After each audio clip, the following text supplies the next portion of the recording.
And overall, the top panel, you can see a few different observations, and then the best fit spline to the observations. And again, part of the testing actually for this recalibration, particularly for the M modes, as you saw, we have a lot of different settings and central wavelengths, was to check on the absolute accuracy. Using different settings, how well do the edges of those settings overlap? We are well within the 5% promised accuracy, and as I showed earlier, around 2% accuracy for the settings. So here's the table of everything that's been updated, or the number of settings that are been updated. However, I want to highlight we're having a little bit of hiccups for the G750M. So we have some fringe correction issues. We talked about fringes earlier with David Law, so it's a similar mechanism that is causing, giving us headaches here. So you can see different central wavelengths going from the bluest G750M central wavelengths on the top left to the reddest. And you can see the overlap between the different settings starts to get a little bit like more questionable as you go to the redder wavelengths. And that is, we suspect, is because the G750L observations, they require tailored calibrations, this fringe correction step. Unfortunately, the software tools that we have, we apply the fringing correction on a two-dimensional image, and then we have to manually extract the spectrum as opposed to run it through the standard CalSTIS pipeline. And so the team is right now trying to address those issues and figuring out a workaround for this. The shell modes, whoa. Okay, so for the shell modes, we already have a release that included the most widely used settings. And again, just as a side note, we actually have 44 different shell settings. The last recalibration happened in 2012, so more recently, but the most widely used setting, E140M, was recalibrated in 2018. So for the shell modes, the beast is a little bit different. So we rely on a single standard star, G191. And the few slides that I'm going to show here on the shells, this focus only on the data taken after servicing mission 4. And this is because before servicing mission 4, the way we use the shells, we applied an offset in the spatial and then spectral direction. And so that makes things very complicated. So if you are wondering how we solve that issue, recalibrating data pre-SM4, go check out Matt Siebert's poster because he has the secret for this. Okay, again, the shell recalibration, same song and dance. We divide the net count rate by the model. We fit a spline on the continuum. And then for the shells, we actually have to do an additional step of normalizing the spline curves and then creating a ripple function. And this ripple function is used by the pipeline to create a two-dimensional model of the scatter light. And so this is a very important step. It's just slightly different than the other modes. So just showing you the improvements of the calibration, you can see the old calibration in gray, we show the CalSpec model. And so of course, using the previous recalibration, we were off, the dashed lines are 5%. With the new recalibration, we bring our calibration back to the expected accuracy. The updates to the shell modes also included very important blaze shift coefficient updates. Again, obviously I don't have time to cover those, but check out Tala Monroe's poster later today. Very excited about this also additional tweak for the shells. So with this new recalibration, we actually managed to bring back a few of the orders that back in 2012, our team that recalibrated excluded the edge orders for some of the settings. So with this new recalibration, we bring them back. So you can see on the top panel for this E230H configuration, now you have access to order 272 on the top red spectrum. And then on the bottom here, you now have access to order 300. So it gives a little bit of broader wavelength coverage using the same settings that you were using before. A lot of these updates, again, have been released in the last couple of years. And there's still a lot more work to be done, and there's an upcoming release. So again, if you have questions about your specific settings, feel free to talk to any of us on the STIS team. In the last minute, imaging modes, the very versatile instrument I said at the beginning. So for the imaging modes, again, we prioritize 3 filters for the FUV, 4 for the NUV, and 4 for the CCD. The last time these modes were calibrated, which I believe was by Charles, was in 2003 and 2004. And also, as Ralph mentioned, so we use actually secondary standard stars for this, for some of these modes, because the primaries are very bright.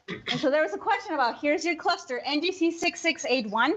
And so we use this, the 10 stars in this cluster, and you can see them labeled there. And the labels there match the CalSpec labeling. So in case that helps you.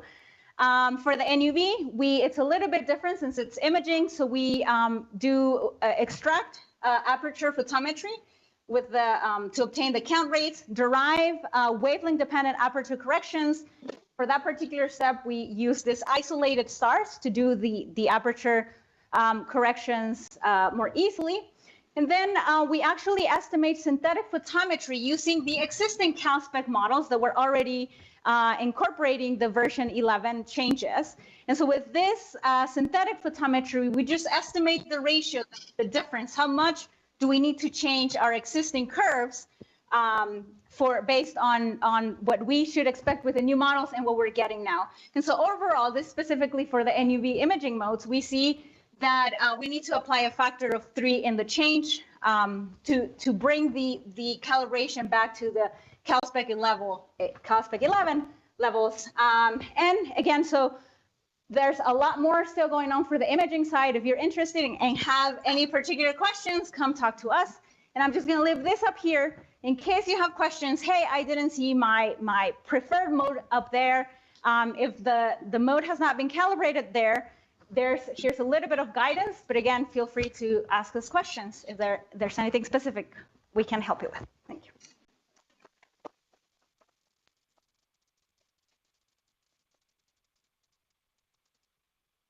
Questions for Svea?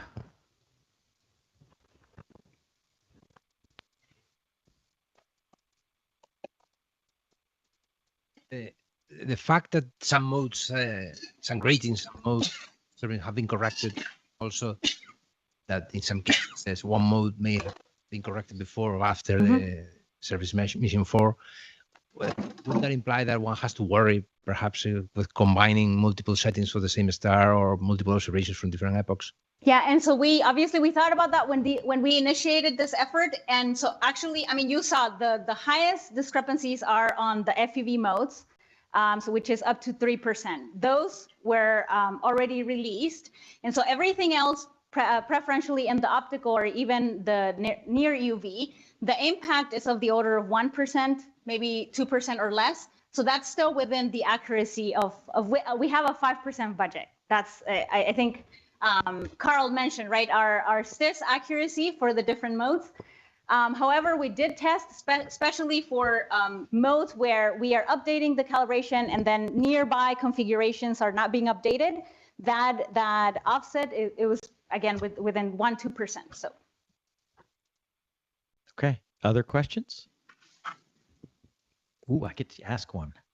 Now, this is a question for Hubble in general, but since you mentioned it, so we've talked about correcting to infinite aperture. And for Webb, we use a PSF model based on optics, etc., to get to true infinity. It didn't sound like you were using an optics model to get to infinity. You just went out far enough. How did you know you went far enough? Wait. No, so for example, you mean for the imaging modes? Pick. The one. I'm fine with either. Both imaging and spectroscopy should be able to be corrected to infinite aperture. Right, and I mean, we do that when we derive the sensitivities, and to convert that to throughputs, then that's when we do that correction to infinity and infinite extraction height. How do you get into infinity? So actually, we relied on Ralph's. So go talk to him. We relied on his corrections for that. Easy. Wow, good deflection. Ralph, how'd you get to infinity? I don't remember. Back in 1997. Oh, jeez. So relevant to that, there's some evidence that the very long wavelength CCDs have the cruciform artifact, which is a big problem in calibrating the MIRI 5.6 and 7.7 micron detectors. The PSF can go on almost forever if you have this effect. So there might be a bigger problem than people have thought about. Yeah, I was saying before, we just devised this calibration program to perfectionate this, because we're getting very, very long exposure times of a few bright stars, because we noticed that there's more flux beyond what we establish now as infinity, which is about 6 seconds. And we noticed that there could be at least another 1% flux that we are not considering, which is adding to our uncertainties, budget, to the budget and uncertainties. This happens when diffraction in the detector structure deflects the light so that it's within the internal reflection, total internal reflection of the chips. So it can bounce along forever.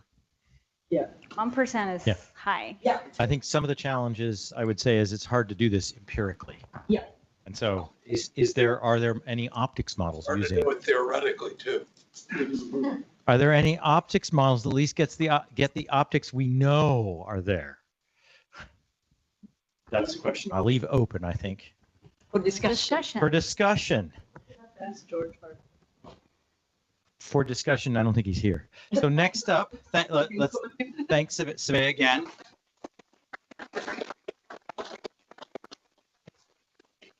We have Matt Ashby and he knows how to use a Mac. You do this while everybody watches. This is your test. He's going to be talking to us about Sphere X. Yeah. You found it.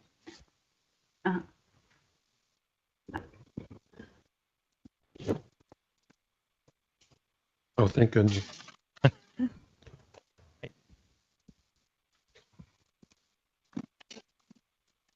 Okay.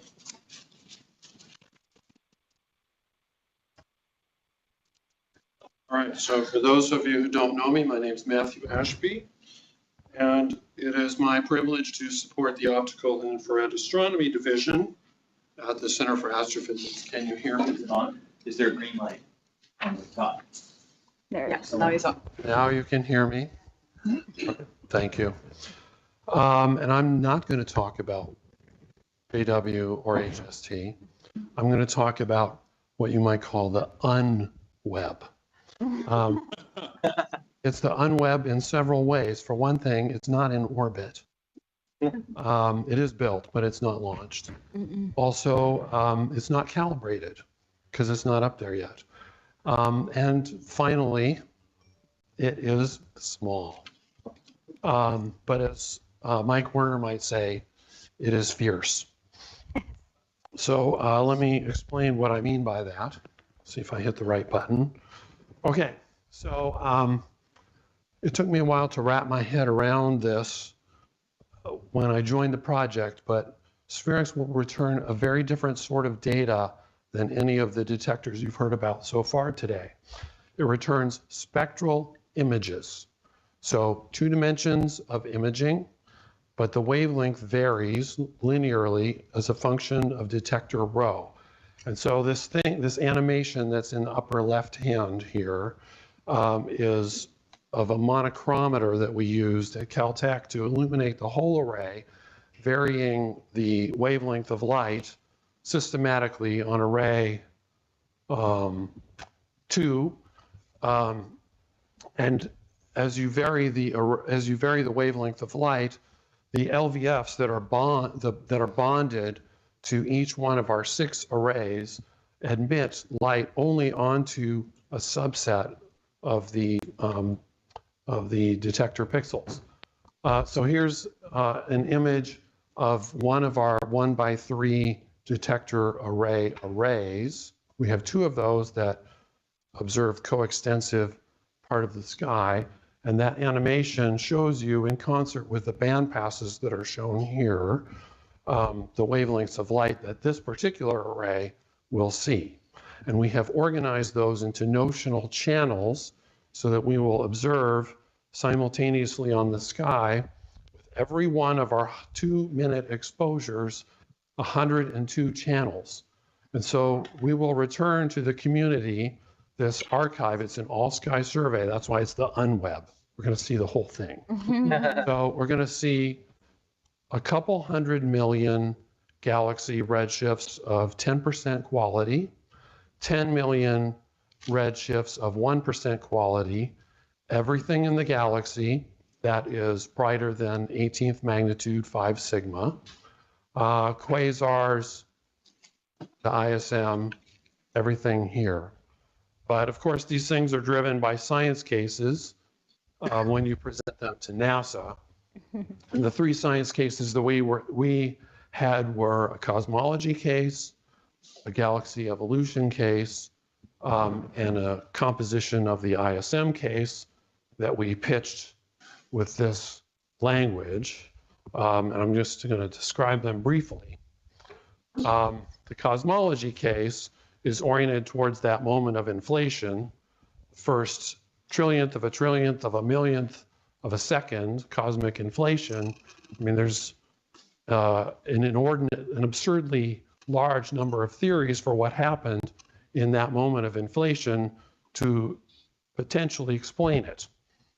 What spherics will access is the 3D distribution of large-scale structure and the deviations from Gaussianity in the distribution of galaxies, because we'll have so many redshifts in 3 dimensions. And that will be a big advance over what the Wilkinson microwave anisotropy probe, or Planck, was able to access back 380,000 years after the Big Bang. We will access this. And so we will rule out, we're not going to rule in a theory of what caused inflation, but we'll rule out many theories. For galaxy evolution, instead of the trick where we'll look at a few point sources and get a few redshifts in a sparse field, we will mask those out. And we'll look at the accumulated light in fields. We'll bend that up because we'll see everything, okay? And then we will attempt to model that with a combination of dwarf galaxies at cosmic noon, the arcs and loops from galaxies merging, and highly redshifted galaxies near the epoch of reionization to understand how galaxies came to be. And then the project that I'm actually involved in, which is to look at sources in the Milky Way as background candles shining through different sources at all ages of star formation, dense clouds, YSOs, protoplanetary disks, and also young solar systems, and look at how light is scattered out of the spectra that SpherX collects, to do an assay of the content of the clouds along the line of sight. And this will tell us a lot, because we'll have immense statistical power, because we'll see all these things, and tell us a story about, is water, for example, formed in situ in stellar systems, or does it rain down after formation, or is it some combination of the two? And so, as an illustration of what we'll do, these are sources. This image is the roughly 10 million sources that we have identified as likely giving us a signature of water ice. So they are spatially isolated and red. There are many, many more that SpherX will detect that are like ordinary stars. And so these would be potentially useful as a network of calibrators, perhaps, because we will observe them all in exactly the same way and multiple times during our nominal mission. And this is not, by the way, drawn with brush strokes. This is a collection of dots, 10 million dots, that indicate the degree of dust extinction towards these sources that we plan to observe. This is SpherX as it exists in Boulder as of 2 months ago, after we finished vibration and shock testing. You can see the tiny little telescope nested there inside the photon shields. We have passed all our technical hurdles right now, and We're currently on schedule to launch at the end of February, so things are getting tense within the team, although we are managing mostly not to snap at each other during meetings. And this is an illustration of the character of the data that we will get for the North Ecliptic Pole. So we have actually simulated every observation that we'll take during our 25-month mission.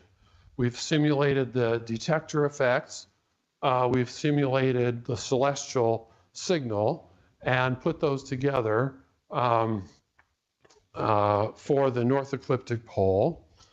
This is what 3.5 degree by 3.5 degree exposure looks like. So the wavelength varies down towards the bottom of this slide. And this is an illustration of what you would get if you broke the SphereX image, the SphereX image cube apart into its 102 channels. You would see the diffuse galactic light at 0.75 microns in the upper left there, fading away as you march across towards lower wavelengths in the rows, down towards 5 microns here in the lower right. Here's the 3.3 micron PA feature popping up in the ISM. We stripped out the zodiacal light from this just to illustrate what that looks like. Now this is how we collect our data. It's different. The étendue of SphereX is very large. Every one of our 6 detectors sees a 3.5 square degree field. So we're looking at 3.5 by, thank you, 3.5 by 11 degrees times 2. And the way we collect spectra is just to nod the spacecraft. And so you can imagine this notional star multiplied by thousands sliding across the field of view. We do force photometry on these images and reconstruct the spectra in software on the ground, and that's how we build up our spectrophotometry. So I'm going to skip this little illustration and that illustration. You've seen this because I'm running out of time. These are the 102 band passes on the top in logarithmic form, on linear form on the top, logarithmic on the bottom. That's basically we have 1%, no light leaks worse than 1% anywhere now. This is a coverage map in logarithmic form for our 0.75 microns. We're going to reference everything to a basket of HST CalSpec standards of different stellar types to reduce systematic effects. In order to augment what was available, we went and got some cycle 1 web data to fill out the coverage in the long wavelength channels. This is from our simulation showing all the spectrophotometry we would get of all the HST CalSpec standards as we did a simulation for our calibration during, I think, the 2-year nominal mission, excluding the 1-month IOC. And my undergraduate student, Emily, actually did the reduction of all the web and all the near spec data and that we're using for that calibration. So I'm going to conclude. So SphereX is on schedule to launch at the end of February. It will take 0.75 to 5 micron spectra of every position on the sky with 6 arcsecond spatial resolution. It will be several magnitudes deeper than 2 mass. We will calibrate it by reference to a basket of different types of HST CalSpec standards. We plan to ask NASA for mission extension, which would allow us to cover the sky 3 more times for a total of 7 complete maps of the sky. I think I've said everything I wanted to say, and I'll take questions. Thank you.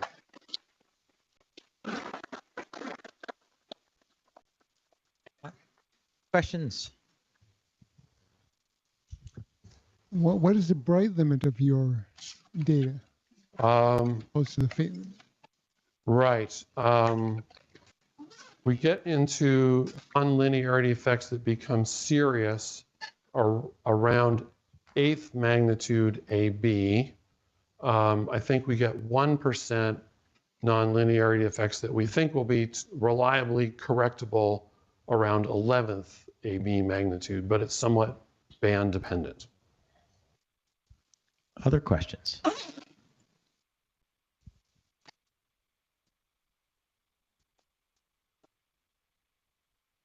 Sorry if I missed it, but did you say what the spatial resolution was? How many?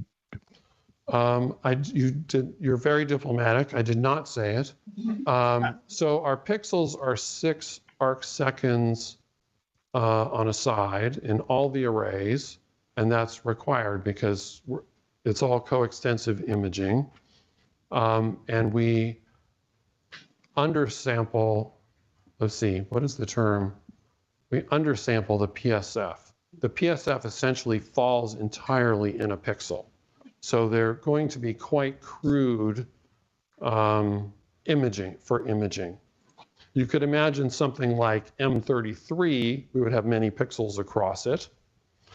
But most things, even most what typical astronomers would consider nearby galaxies, are going to be point sources. Other questions? Oh, there's one. Thanks. So this satellite will be in survey mode all the time, right? There is no. That's right. I'm thinking about variable sources and how you are going to take that into account. Yes, variable sources are going to be a pain in the butt because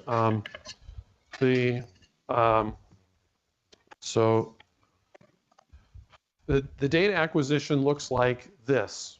So this is the data acquisition for 370 days for 2 of our standard stars. One is in the northern galactic field and one is not. So here's wavelength and here is time. For something in the northern galactic field, we get data all the time. For something that's not, it's whenever we get it every 6 months. So for a variable source, we're not guaranteed, because of the way the scheduling works out with the sun, moon, Earth avoidance, and stealing time to fill in the north ecliptic pole to get something at any one time. And especially for solar system science and asteroids tumbling, for example, that's a problem. But there's a lot of sources that vary. So we're actually spending a lot of time now trying to tag sources using things like Allwise and other resources with variability flags so that when we propagate them into the archive, people know, because this kind of data acquisition will not be reliable for sources that are variable. And especially for people who are interested in narrow features, this will wash those out. So thank you for that question. Okay, and then I'll have one last question, which is, what's the data release schedule and what kind of things will be in the archive? Images, spectra of sources, etc.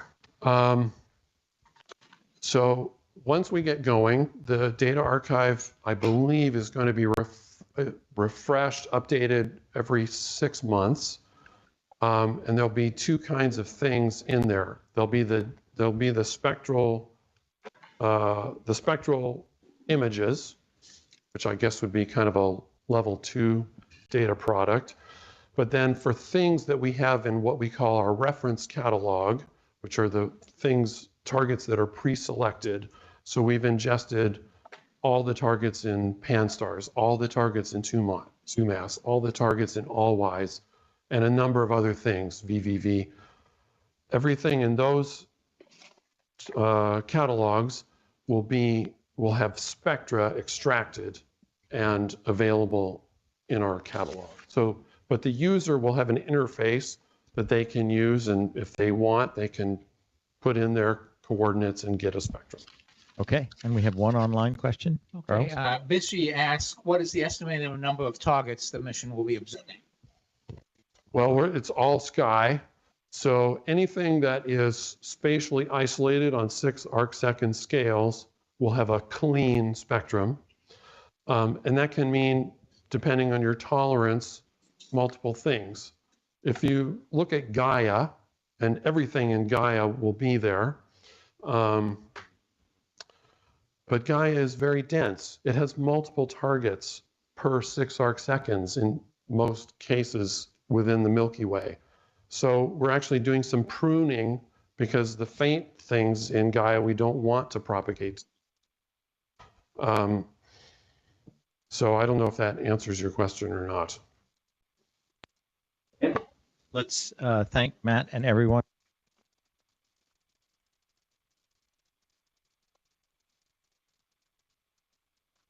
And then it's coffee break. How long? We're running late. Half an hour. 3:40.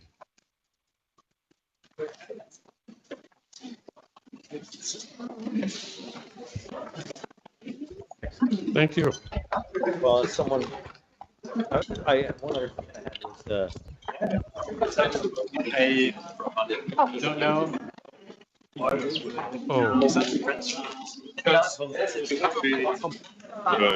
Which is that red giants and red clubs Finally have a the obscured terrific. Yeah, we're doing a gamma ray. Last talk. We're gonna be stacking And non-obscured. data. Okay. Right. Gonna be part of this. True. Okay, yeah, that's really cool. Yeah, like amateurs have. I mean, I'm It's exciting. Should be isolated here, possibly Right. you do some Because usually We should ask them. that'd be great. Like, I think Carl, Yeah. I think we need to probably talk You should have about. gotten. We should. The ISIS team, those are like, Yeah. I just I'm modeling. I just said what I did. I filming. There's a big it's about this data that the IRTF, Yeah. the question, do you have any advice on how to navigate extra systematic? this color selection, and a fraction of Rubin. Gonna do something. We have a good chance of them off the ice feature. Off the back. You'll only know when you get. Actually, Julian, that's really good. Giants also Better answer for me. I will talk about basically Okay, well, okay, I'm gonna finish my talk. I know the Roman has something like that. We're not. We're trying to primary. We're in the twilight zone. In units, we Because have of some ambiguity about vendors in the area. Thank you. Relying on the what we had. if you want That's like one of my. and it sounds like that.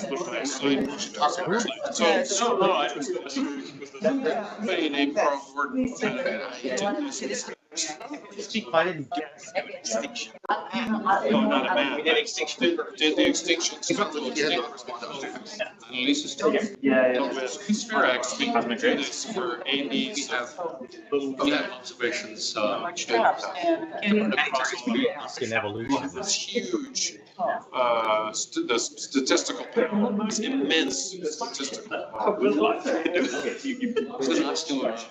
Well, that's really what it comes down to. You know, don't have ice. Does the power law, the dust extinction vary? What about the Yes.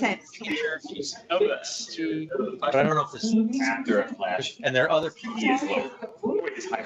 so that may be there once we Yes. And then for the FLUX calibration workshop. So we had, spectral is quote unquote. Yeah. So we're just trying. Where this is the workshop is. Group of people. Wow. we have to pick the spatially isolated ones That flashing. because of the pixelation. It's really fascinating. It turns out what we Usually. There's So they go The feet are made of clay, let me tell you. Right. Fascinating. Oh, we've met before, but it was like 20 years ago. The Entertainment Foundation In Arizona. Yeah. Yeah. I think we observed. really kind of peel back the curtain, which LED are sitting there. fundamental understanding of what. Here we go. Not right. Understand that. Oh, okay, so years. Yeah, but it's a single. You know, there's opportunity here, it's good. That makes a lot of sense. That's interesting about the metric one.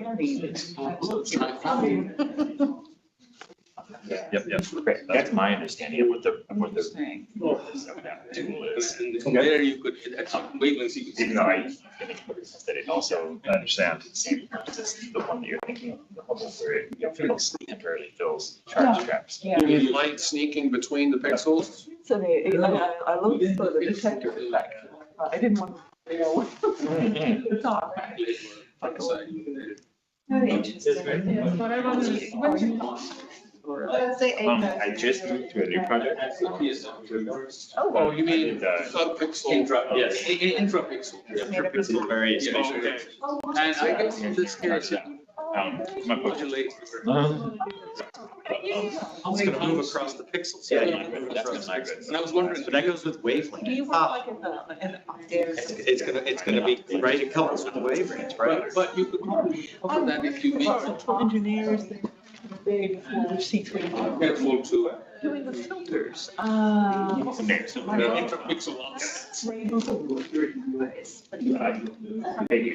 Maybe retire, you know, because Well, we know our orientation. Well, we have, depending on where we're looking in the sky, because we have got, we'll have 100 Gaia stars to reference to. We'll know our astrometry perfectly. I understand. So, Accurate, not perfect. okay. The word perfect should never be used in science. Okay, sorry, my bad. I forgot myself there. Yes, so that should average over. That was a bad mess up. Okay. We'll know our astrometry very well. Oh my gosh. So we'll know our orientation. But we'll never come back to look at this exact same orientation ever, because that would be putting the same star on the same part of the array, which is effectively getting the same wavelength, which we don't want to do. Did you? They're not air gaps. Oh, okay. Spatial. Yes. Yeah, because that, Always the same. like, it would be best if we can, if we could sneak the array around You were doing this filter stuff, did you? 10 pixels across the sky in a great circle Interface on the. repeatedly, that would be best. Because then we would get lots of wavelengths for every star. One filters that you. But we can't do that because the orbit is only 97. As with them, pretty long. That had me, I had a question. So when you go over a target, are you gonna get full spectrum? It's different at different. I'll show you the movie. It wasn't clear. Yeah, I saw the movie, but then your survey coverage. Did I show the movie? I didn't show the movie. I was a little, I didn't quite understand. That meant, you're not, in 6 months, you get full spectral. It's sort of. Say, you may get pieces. It is a sun synchronous showing, yeah. Yeah. So this is the field of regard, They use. and Spirex is at the apex, and it's always above the terminator. Okay. So affecting There's that one you. Oh, no. the bands. There's one observation, and it'll do 3 or 4, but then the orbit gets the end of it. It has to snap ahead. There's a lot. So then it has to come down here, do a few more. These are like all coordinated. So with the little chunk where it's overlapping, does that get a full spectral coverage of the source? It's Started at the bottom. those 5 or 6 channels. Okay. Only those 5 or 6 channels. And none of that are error modes anymore in the future because It has to come around an hour and a half. Partially Yeah, fill it in, Fill it in, gotcha, yeah. and maybe over the course of 2 or 3 days. We'll fill it in. All right, so it's not that bad. Or it should be some variable sources. My wife. Yeah, I mean, actually, can you go? You know all the variable sources from Gaia. Yeah, but to analyze them